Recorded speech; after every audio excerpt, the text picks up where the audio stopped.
చీకటిలో నుండి వెలుగులోనికి నడిపించే సత్య జీవ మార్గం, ఇది సత్య జీవ మార్గం, సత్య జీవ మార్గం, ఇది సత్య జీవ మార్గం. మార్గం సత్యం జీవం, మార్గం సత్యం జీవం.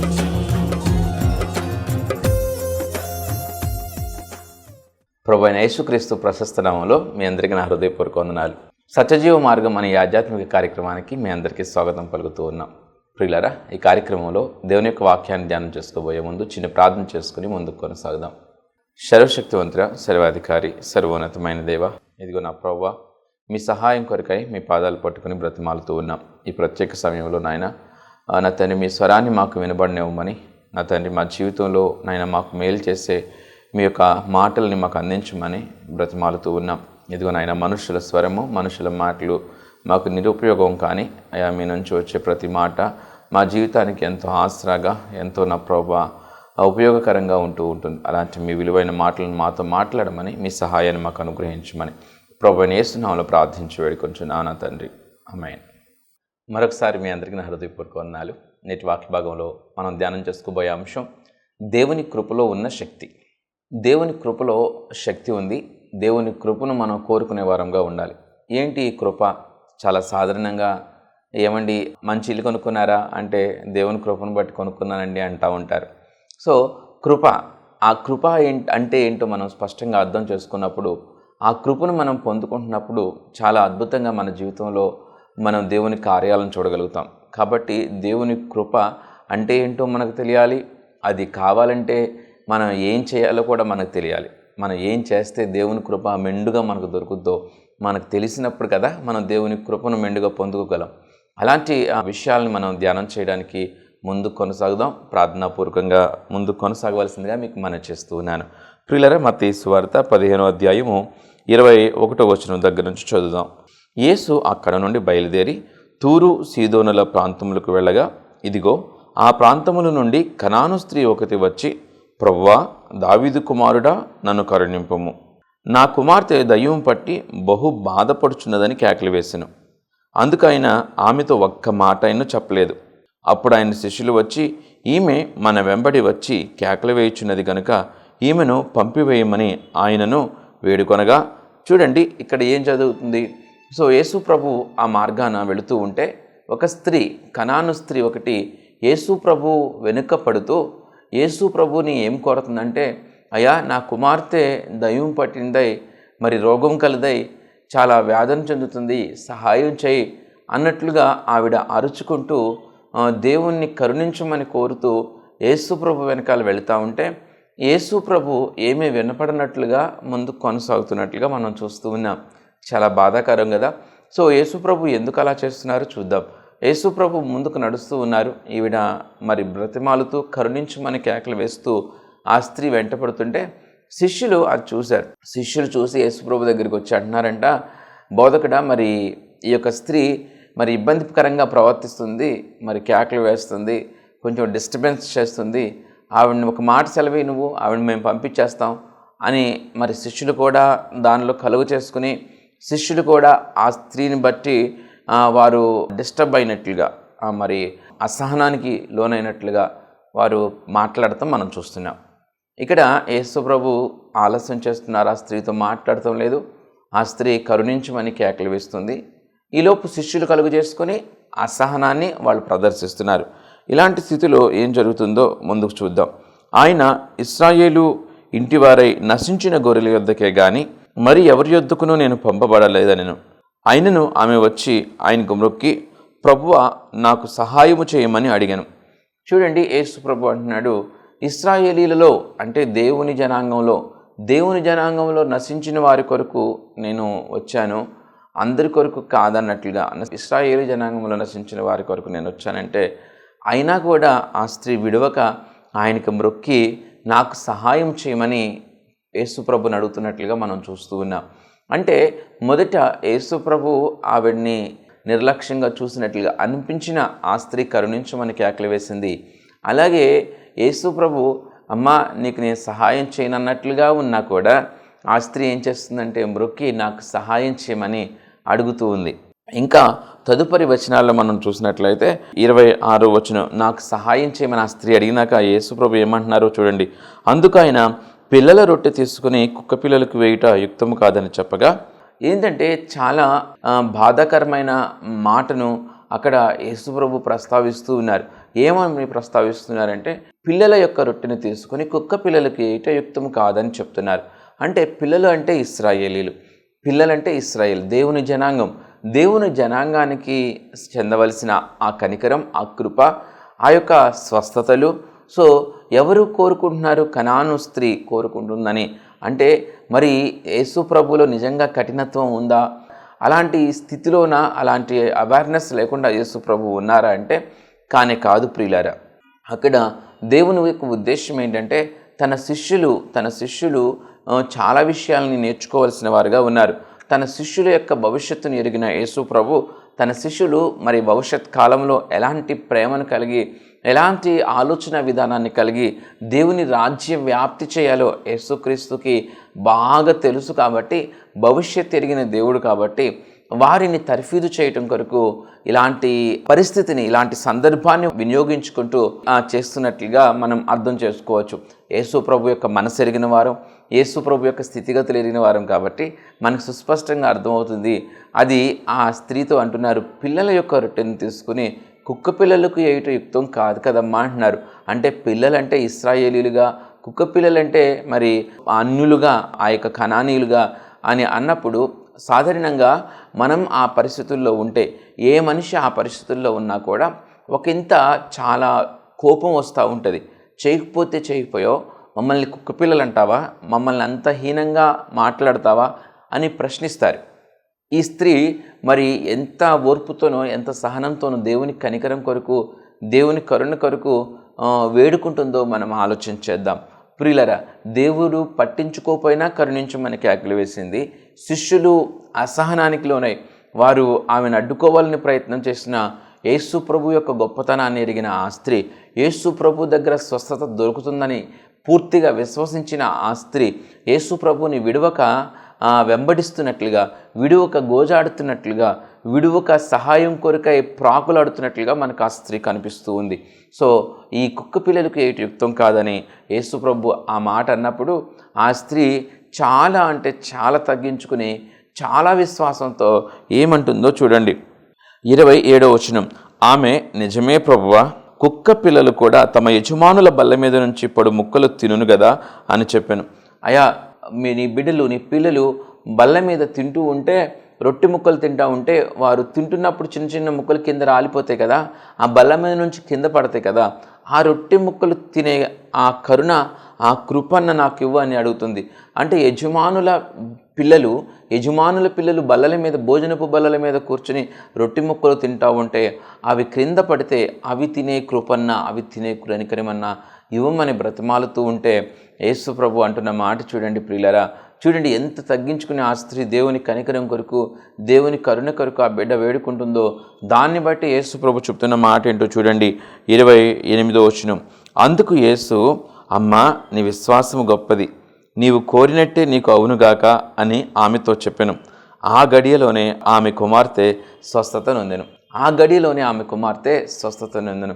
సో ఆ స్త్రీ ఎంతగా పట్టుపట్టిందో, ఎంతగా దేవుణ్ణి కరుణించమని వేడుకుందో, ఎంతగా దేవుని సహాయం కొరకు అర్జించిందో, అంతటిలో తను చేసిన ప్రతి ప్రయత్నంలో కూడా తన యొక్క అచంచలమైన విశ్వాసము, తన హృదయంలో ఒక స్థిరమైన విశ్వాసం, ఎంతో గొప్ప విశ్వాసం మనకు కనిపిస్తూ ఉంది. అదే మాట యేసు ప్రభు కూడా అంటున్నారు, అమ్మా నీ విశ్వాసము గొప్పది, నీవు కోరినట్లే నీకు అవునుగాక అని ఆమెతో అన్నారో లేదో ఆ గడియలోనే ఆమె కుమార్తె స్వస్థత నొందిన రాయబడింది. ఎంత అద్భుతం ఆలోచన చేయండి. దేవుణ్ణి మనం ప్రార్థిస్తాం, ఎంతగా ప్రార్థించాలి, ఎలా ప్రార్థించాలి అనేది ఈ స్త్రీని చూస్తే మనకు అర్థమవుతూ ఉంటుంది. ఖచ్చితంగా దేవుని పరిశుద్ధ గ్రంథంలో వాక్య భాగాలు మనం చదువుతున్నప్పుడు చాలా విషయాల్ని మనం నేర్చుకోవచ్చు. ఈ స్త్రీ ఎంతగా గోజాడింది, ఎంతగా తనను తాను తగ్గించుకుంది, ఎంత ఓర్చుకుని తగ్గించుకుని దేవుని కరుణించమని వేడుకుంది కాబట్టి ఆ కరుణ, ఆ కటాక్షం మెండుగా పొందుకుంది. తన యొక్క అవసరత చక్కగా అత్యద్భుతంగా తీర్చబడింది. ప్రియులరా, దేవుని కృప చాలా గొప్పది. దేవుని కనికరం చాలా గొప్పది. ఎందుకంటే ఆయన ఈ సర్వ సృష్టిని సృష్టించిన సృష్టికర్త, నిన్ను నన్ను సృజించిన దేవుడు. మనలో ప్రతి అవయవం యొక్క పనితీరు, మనలో మన యొక్క ఆలోచన విధానాలు, మన భూత వర్తమాన భవిష్యత్ కాలాలు, ఈ సృష్టి యొక్క భూత వర్తమాన భవిష్యత్ కాలాలు సమస్తము ఎరిగినవాడు కాబట్టి, సో ఆయన కృప మనకు దొరికితే, ఆయన కనికరం మనకు దొరికితే ఎంత గొప్పగా మనం ఉంటామో, ఎంత గొప్పగా మన యొక్క భవిష్యత్తు ఉంటుందో, ఎంత గొప్పగా ఆ యొక్క నిత్యత్వంలో మన స్థితి ఉంటుందో ఆలోచన చేయండి. దేవుని కృప అంటే దేవుని యొక్క అటెన్షన్, దేవుడు సహాయం చేయాలనే ఒక తలంపు, దేవుడు సహాయం చేయడానికి, మనకు సహాయం చేయడానికి పూనుకునే అలాంటి ఏర్పాటు, ఆ కృప మనకు మెండుగా కావాలి. ఆ కనికరము, ఆ కటాక్షము మనకు మెండుగా కావాలి. ఖచ్చితంగా ప్రతి ఒక్క వ్యక్తికి కూడా అలాంటి జిజ్ఞాస ఉండాలి. ఇది దేవుడి కృప నాకు బాగా కావాలి, దేవుని కనికరం నాకు బాగా కావాలి అని మనకు బాగా ఉండాలి. ఎందుకంటారో తెలుసా? యెహోవా ఇల్లు కట్టని ఎడల దాన్ని కట్టువాని ప్రయాసము వ్యర్థమే అని దేవుని యొక్క వాక్యం చెప్తుంది. ఒకవేళ మనం అంటూ ఉంటాం, వచ్చే నెలలో నేను ఆ వ్యాపారం చేస్తాను, వచ్చే సంవత్సరం అక్కడ నేను ఆ వ్యాపారం చేస్తాను, వచ్చే నెల నేను అది కొనాలి, ఇది కొనాలి, నా జీవితంలో నేను అది చదవాలి, ఇది చదవాలంటాం. రేపటి రోజున మనం ఉంటామో లేదో చెప్పగలమా? సాయంత్రం కల్లా మనం ఉంటామో లేదో చెప్పగలమా? ఏమీ మన చేతుల్లో ఉండదు. కాబట్టి దేవుని కృప కావాలి, దేవుని కనికరం కావాలని మనకు అర్థం అవ్వాలి. ఒక్కొక్కసారి అంటూ ఉంటారు, తలరాతండి అంటారు. తలరాత అంటే తలరాత రాసేసి ఉండదు కదండి. దేవుని కృప ఉంటే అన్ని తలరాతలు కూడా దేవుడు మార్చగలడు. నీ తలరాతను కూడా మార్చగలిగిన వాడే కదా దేవుడు. చూడండి, దేవుని కృప మనకుంటే ఒకవేళ నీ భవిష్యత్తు, నీ జీవితం అంతా పాడైపోయి, నీ జీవితం అంతా నాశనం అయిపోయి, నీకు మొత్తం నలిగిపోయిన స్థితిలో నీవు ఉన్నా కూడా దేవుని కృప, దేవుని కనికరాన్ని నీవు మెండుగా పొందుకున్నవాడు అయితే మరలా అత్యద్భుతంగా నీ జీవితం అనేది బిల్డ్ చేయబడుతుంది. అది దేవుని కృపలో ఉన్న గొప్పతనం. కాబట్టి దేవుని కృప, దేవుని కనికరం, దేవుని యొక్క అటెన్షన్, దేవుని చూపు మన మీద ఉండాలి. దేవుని దృష్టిలో మనం ఉండాలి. సో యెహోవా ఇల్లు కట్టిన ఎడల దాన్ని కట్టువాని ప్రయాసము వ్యర్థమే. ఎన్నో రకాల ప్రయత్నాలు చేస్తాం. సో దేవుని యొక్క కృప మనకుంటే ప్రియులారా, మనం చేసే పనిలో ఆయన వర్ధిలింపిస్తాడు, మనకి ఆయుష్నిస్తాడు, మనకు ఆరోగ్యాన్ని ఇస్తాడు, మన కుటుంబంలో నెమ్మదినిస్తాడు. కాబట్టి దేవుడు తలుచుకోవాలి, దేవుడు నాకు సహాయకుడిగా ఉండాలి అనే తలంపు, ఆశ ఎంత ఎక్కువ ఉండాలో ఆలోచన చేయండి. ఎంత ఎక్కువ ఉండాలో, దేవుని కృప కొరకు ఎంతగా ప్రార్థన చేయాలో ఆలోచన చేయండి. దేవుడు మన పక్షాన ఉంటే, నీ విరోధి ఎంత పెద్ద అపవాది అయిన సాతానుడు అయినా, ఎంత పెద్ద జబ్బు అయినా, ఎంత పెద్ద భయంకరమైన పరిస్థితి అయినా, ఎలాంటి వ్యతిరేక పరిస్థితి నీ ముందు తాండవం చేస్తున్నా, నిన్ను ఇబ్బంది పెట్టాలని చూస్తున్న ప్రియులారా, దేవుడే నీ పక్షానుంటే, దేవుడే మన పక్షానుంటే ఏ విరోధి ఏమీ చేయలేడు. అందుకని మనకు దేవుని కృప కావాలి. ఆయన మన పక్షమునుండగా మనకు విరోధి ఎవడు? కాబట్టి దేవుని కృప, దేవుని కనికరం మనకి కావాలనే ఆశ బాగా ఎక్కువ ఉండాలి. దాని కొరకే ప్రార్థన చేయాలి. ఎక్కడ కూడా మనం నిర్లక్ష్యం చేసే వారంగా ఉండకూడదు. దేవుని కృపలో ఎంతో శక్తి ఉంది. ఆయన అటెన్షన్ మనం పొందుకుంటే, ఆయన కనికరాన్ని మనం పొందుకుంటే చాలా గొప్ప కార్యాలు మన జీవితంలో దేవుడు చేస్తాడు. సో దేవుని కృపను ఎలా పొందుకోవాలి అనే ప్రయత్నంలో మనం ఉండాలి. ఎప్పుడు దేవుని అటెన్షన్ మనం ఎలా పొందుకోవాలి అనే ప్రయత్నంలో మనం ఎప్పుడు ఉండాలి.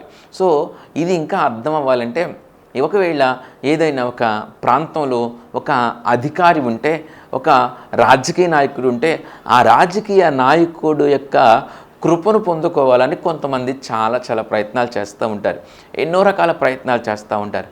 ఎందుకు వారు ప్రయత్నాలు చేస్తూ ఉంటున్నారంటే, ఆయన కనికరాన్ని, ఆయన కృపను, ఆయన అటెన్షన్ని పొందుకుంటే ఆయన నాకు ఎప్పుడైనా సహాయం చేస్తాడు, ఎప్పుడైనా మేలు చేస్తాడని.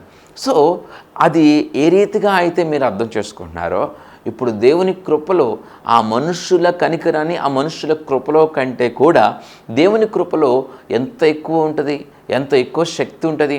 మనుష్యుల కృప, మనుష్యుల కనికరమే నీకు అంత మేలు చేస్తూ ఉంటే, దేవుని కృప, దేవుని కనికరం నీకు ఎంత మేలు చేస్తుందో ఆలోచన చేయట్లేదంటే విశ్వాసం లేదు. విశ్వాసం ఉంటే దేవుని కృప కావాలి, దేవుని కనికరం కావాలని ఎన్ని ప్రయత్నాలు మనం చేస్తాం. దేవుని కృపను మనం పొందుకున్నట్లయితే ఆయన మన పక్షాన ఉంటాడు. మనుషులు మన పక్షాన ఉండాలని, అబ్బో నేను పలానోడు మనిషిని, నేను పలానా వాని మనిషిని అని ఎంత గొప్పగా చెప్పుకుంటారండి. ఆలోచన చేయండి. ఎందుకని? ఆయన నా పక్షాన ఉన్నాడు, ఆయన నా వైపు ఉన్నాడు, పలానా ఎమ్మెల్యే నా వైపు ఉన్నాడు, పలానా ఎంపీ నా వైపు ఉన్నాడు అని ఎంత గొప్పగా చెప్పుకుంటారు. దేవుడు నీ పక్షానుంటే నీకు విరోధిగా ఎవడు ఉండగలడు? దేవుని కనికరాన్ని, దేవుని కృపను నువ్వు పొందుకుంటే ఎంత అద్భుతంగా ఉంటుంది. ఆలోచన చేయండి ప్రియులారా, ప్రార్థన చేయండి. దేవుని కనికరాన్ని పొందుకోవడానికి ఎక్కువ తాపత్రయపడదాం. ఆయన పరపక్షం నుండిగా మనకు విరోధి ఎవడు? ఆయన అటెన్షన్ మనం పొందుకోవాలి. అబ్బా బడా నా మంచి దాసుడా, బడా నా మంచి దాసురాలా, అయా సుబ్బారావు, అయా సీతమ్మ, ఈ రీతిగా ఆ అటెన్షన్, దేవుని కృపను మనం పొందుకునే వారంగా మనం ఉండాలి. దేవుని దృష్టిలో పడే వారంగా ఉండాలి. ఆయన దృష్టిలో ఉండాలి మనం. యెహోవా నీ గుడారములో అతిథిగా ఉండదగిన వాడెవడు? దేవుని గుడారంలో అతిథిగా ఉండటం అంటే, దేవుని ఇంట్లో అతిథిగా గెస్ట్గా ఉండటం అంటే, మీ ఇంటికి అతిథి వస్తే ఏం చేస్తారు మీరు? మన ఇంటికి అతిథి వస్తే ఏం చేస్తాం? పలానా చోట ఉప్పు ఉంది, పలానా చోట కారం ఉంది, పలానా చోట మంచినూనె ఉంది, నువ్వు ఆ కూర వండుకుని తినేసే అని చెప్తామా? చెప్పము. చక్కగా అతిథి వస్తే మంచి ఆహారాన్ని సిద్ధపరుస్తాం. మనం రెగ్యులర్గా చేసుకునే ఆహారం కంటే కూడా మంచి ఆహారాన్ని సిద్ధపరుస్తాం. మంచి కూర, మంచి ఆహారం అవన్నీ సిద్ధపరిచి సమయానికి, మనం ఒకవేళ ఆలస్యంగా తినేవారమైనా కూడా మనకు అతిథి వస్తే వారికి సమయానికి సిద్ధపరిచి వడ్డిస్తాం. అలాగే మరి ఇంకా కొంతమంది అయితే వాష్రూమ్స్లో వాటర్ సిద్ధపరుస్తారు, టవల్ సిద్ధపరుస్తారు, వారికి సమయానికి బ్రేక్ఫాస్ట్ సిద్ధపరుస్తారు, వారికి చక్కటి రెస్ట్ తీసుకోవడానికి సిద్ధపరుస్తారు. ఇవన్నీ కూడా అతిథికి చేస్తాం. మన ఇంటికి అతిథి వస్తే అతిథికి అన్ని సౌకర్యాలను సమకూరుస్తాం. మనం సమకూరుస్తాం. దేవుని గుడారంలోనే మనం అతిథిగా ఉంటే ఎవరు సిద్ధపరుస్తారు? దేవుడు సిద్ధపరుస్తాడు. ఆయనను ప్రేమించు వారికి అన్నీ సమకూడి జరుగుతాయంట. సో యెహోవా నీ గుడారములో అతిథిగా ఉండదగిన వాడెవడు? దేవుని గుడారంలో అతిథిగా మనం ఉండాలి. ఆయన కృపను పొందుకోవాలి, ఆయన కనికరాన్ని పొందుకోవాలి. దేవుని గుడారంలో అతిథిగా ఉండాలి. అన్నీ సమకూరుస్తాడు దేవుడే, అన్నీ సమకూరుస్తాడు. ఈ లోకంలో ఎంతమంది మనల్ని చేతకాని వాళ్ళుగా చూసినా, ఈ లోకంలో ఎంతమంది నిన్ను తొక్కేయాలని చూసినా, ఈ లోకంలో ఎంతమంది నిన్ను నష్టపరచాలని చూసినా, దేవుని కృపేగాన, దేవుని కనికరంగానే నీకు తోడుగా ఉంటే అద్భుతం జరుగుతుంది. దేవుని కృపలో శక్తి ఉందండి, శక్తి ఉంది. దేవునిలో ఎంతో శక్తి ఉంది. ఆయన కృపను, కనికరాన్ని పొందుకోవడం ద్వారా ఆ శక్తి మన జీవితంలోకి వస్తుంది. ప్రియులారా, సో ఒక సామెత ఉంటుంది. ఏంటంటే, నిషేధింపబడిన రాయి మూలకు తలరాయి ఆయన. సో అంటే ఏంటంటే, మనుషుల చేత నిర్లక్ష్యం చేయబడిన వారు దేవుని కృపలో ఉన్నవారైతే, దేవుని కృపను పొందుకున్నవారైతే, వారు మనుషుల చేత నిర్లక్ష్యం చేయబడినప్పటికీ కూడా వారు ఎవరైతే నిర్లక్ష్యం చేశారో వారికే తలగా, వారికే ఉపయోగకరమైన వారిగా, వారికే అండగా, వారికే నీడనిచ్చే చెట్టుగా దేవుడు చేయగలడు. నిషేధింపబడిన రాయి మూలకు తలరాయి ఆయన. అంటే నిర్లక్ష్యం చేయబడి చిన్న చూపు చూసిన వారికే, నిన్ను తొక్కేయాలని చూసిన వారికే, నిన్ను పెద్ద లెక్క చేయని వారికే నిన్ను ఒక గొప్ప అతిశయాస్పదంగా దేవుడు చేయగలడు. దావీదు మరి ఎప్పుడు కూడా ఆ సితారాన్ని వాయించుకుంటూ మరి దేవుడు అంటూ ఉండేవారు. దావీదు అన్నలు చదువుకున్నవారుగా ఉన్నారు. దావీదు అన్నలని ఒక మనిషిగా, మనుషులు అలాగే ఆలోచిస్తారు కదా, ఒక మనిషిగా తండ్రి తన అన్నలకి ఆ గవర్నమెంట్ జాబ్స్, ఆ యొక్క రాజుగారి దగ్గర జాబ్స్ ఇప్పించాడు. ఈ యొక్క ఎప్పుడు దేవుడు అని సితారాన్ని వాయించుకునే ఈ దావీదుకి పశువులను అప్పచెప్పాడు. అంటే దావీదు గురించిన అవగాహన తండ్రికి అంతే. సో దావీదు పెద్ద లెక్కలేదు తండ్రి దృష్టిలో.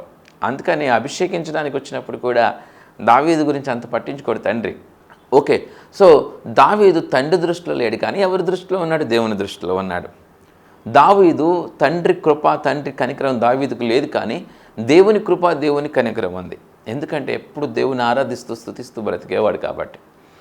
ఆ కృప, ఆ కనికరం ఎంతగా దావీదుని దీవించింది, ఎంతగా ఎలా నడిపించింది, ఎలా దావీదు జీవితాన్ని మలుపులు తిప్పింది మనందరికీ బాగా తెలుసు. చివరికి దావీదు ఆ తండ్రికి, ఆ అన్నలకి మాత్రమే కాక ఆ దేశానికి, ఆ రాజ్యానికే తలగా మారాడు, తలమానికంగా మారాడు, గౌరవప్రదంగా మారాడు, అతిశయాస్పదంగా మారాడు, గొప్ప రాజుగా అయ్యాడు. దేవునికి అసాధ్యమైంది ఏది లేదు. దేవునికి సమస్తము సాధ్యమే ప్రియులరా. నేటిని మనం చూస్తాం, ఇప్పుడున్న పరిస్థితిని మనం చూస్తాం. ఇప్పుడున్న పరిస్థితిని చూసి మన భవిష్యత్తుని మనం ఊహించుకుంటాం. ఇంతే నా జీవితం అనుకుంటాం. ఇలాగే ఉంటుంది. ఇలా ఉన్న జీవితం ఎలా మారద్ది? ఇలా ఉన్న జీవితం ఏదైనా మారిపోద్దా? రాత్రి ఏమైనా జరిగిపోద్దా అంటూ ఉంటారు. దేవుని కృప, దేవుని కనికరం ఉంటే అద్భుతము దేవుడు చేయగలడు ప్రియులరా. నీ ఊహకు, నీ హృదయానికి గోచరం కాని గొప్ప కార్యాలను దేవుడు చేయగలడు. విశ్వసిద్దాం, నమ్ముదాం. గొప్ప కార్యాలను దేవుడు చేస్తాడు. దేవుని కృపలో అంత శక్తి ఉంది. నిషేధింపబడిన రాయి తలకు మూలరాయి అయను. అలాగే యోసేపు జీవితంలో కూడా అంతే. అన్నల చేత తొక్కివేయబడ్డాడు, అన్నల చేత నిర్లక్ష్యం చేయబడ్డాడు, అన్నల చేత అమ్మివేయబడ్డాడు, అన్నల చేత మరి చాలా దూషింపబడ్డాడు. అంతగా చేయబడిన యోసేపు మరి ఏమయ్యాడు? ఆ కుటుంబానికి అండయ్యాడు, ఆ కుటుంబానికి ఆసరా అయ్యాడు, ఆ కుటుంబానికి నీడనిచ్చే చెట్టు అయ్యాడు, ఆ కుటుంబానికి ఆహారం పెట్టేవాడయ్యాడు. దేవుని కృప యోసేపుకి ఎంత మెండుగా ఉంది, దేవుని కనికరం యోసేపుకి ఎంత మెండుగా ఉంది. యెహోవా నీ గుడారములో అతిథిగా ఉండదగిన వాడెవడు? ఎందుకు యోసేపుకి ఆ కృప దొరికిందంటే, యోసేపు జీవితం అర్థం చేసుకోండి. యోసేపు విధేయత గురించి ఆలోచన చేయండి. దావీదు ఆరాధన భావం గురించి ఆలోచన చేయండి. యెహోవా నీ గుడారములో అతిథిగా ఉండదగిన వాడెవడు? నీ మాటను విని దాని ప్రకారము నడుచుకునేవాడు కదా, నీ హృదయాన్ని బట్టి నడుచుకునేవాడే కదా. అవును, ఖచ్చితంగా దేవుని కృపలో అంత గొప్ప శక్తి ఉంది ప్రియులారా.